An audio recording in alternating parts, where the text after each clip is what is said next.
What's going on, guys? In today's video I'm going to show you how to add an NDI device in OBS. Again, when I say device, it could be a camera like this, or a camera like this, or a camera like this. Most PTZ cameras do support NDI. Something like this, the Mevo Code do support NDI. Basically anything that supports NDI should be able to be added. Now NDI requires you to be on the same network, so the camera has to be connected on the internet, same local network. That's how it's gonna work. This is useful if you don't want to use cables like HDMI. Obviously you can use Ethernet cable, but that gives you the flexibility of being anywhere in the room or in a different room. As long as you're connected on the same local network, you should be able to add the device, no problem.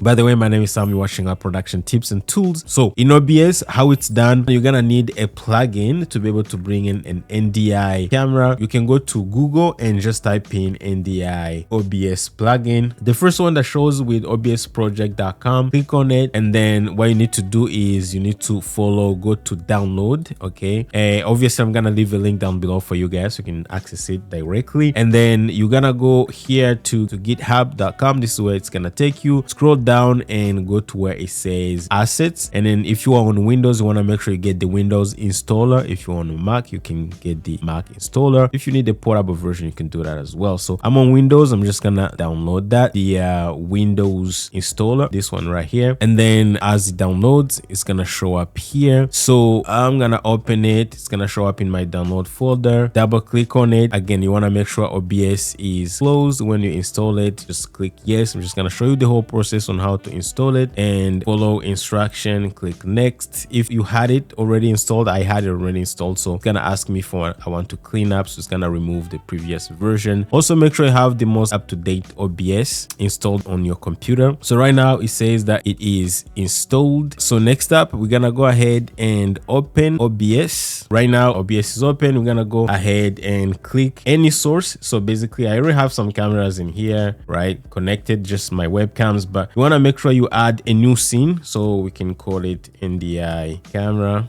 and then under that scene we're gonna go ahead and add a new source. So usually you will know that the plugin actually is installed when you click to go to sources and you go here and you see this one that says NDI source. When you see NDI source showing up here, you know that the plugin was successfully installed. If it does not show up, that means there's a problem. Look into your folder, into your download, if you're using Chrome, and look into your download history, see if there's nothing that was actually blocked, and unblock it. Make sure everything is installed the way it's supposed to be. So right now everything's looking good, so we're gonna go ahead and click the plus sign. But before we add our NDI source, you want to make sure you also have a camera that supports NDI. Some cameras will support NDI but won't have a license. So for me, I have this one. This is the Osmo Tail Air that supports NDI. We also have the Osbat Tail 2 supports NDI. We have the Mevo Core that supports NDI. However, I don't have the license. Some of these cameras only have the license for this one, the Mevo Core. I don't have the license, so the Osbats actually have the license key, but I did not activate them, so that's the problem. So you want to make sure whatever camera you have, obviously you may not have the same camera as me, but whatever you have, you want to make sure it has NDI and it's actually enabled. So we're gonna be using the Mevo Core, and I already have the Mevo Core connected to my phone right here, and I have enabled NDI. I'm not gonna show you how to do it because chances are you're probably not using the same camera, so it's kind of useless. If you want to know if you're using the same camera, just leave me a comment. I'll show you how to do it. So what we need to do, we're gonna go here where it says NDI source. Again, you want to make sure the camera is connected on the same local network. Mine is connected via Wi-Fi. If you can have it connected wired, that's gonna be even better. So NDI, I can actually keep the NDI on it, so you know it's an NDI camera, but we can call it NDI Mevo. And then usually once you go here, if everything is well connected, same local network, no problem, NDI is enabled, you're gonna see it. Any NDI device that's on the network is gonna show up here. So for us is the Mevo FN388. You're gonna choose that, and then you have some other stuff here: behavior, pause when not visible, stop when not visible. Probably pause is probably better to just pause the last frame maybe, or you can choose whatever option you want. Bandwidth, you can choose the highest. Obviously you want to have the best quality. Everything, I would say range, we can put to full range, and UV color space 709 should be good. Latency mode, say normal is safe. We can do lowest. See, again, you can play with this. If your network's not the best, maybe you can choose normal, which is safe. But if you have a good network and you're not worried, you can just do the lowest latency. Now, pen and tilt, if you have some cameras that can do like PT's cameras that can do pen and tilt, you can actually enable this option where you're gonna be able to, you know, play with it and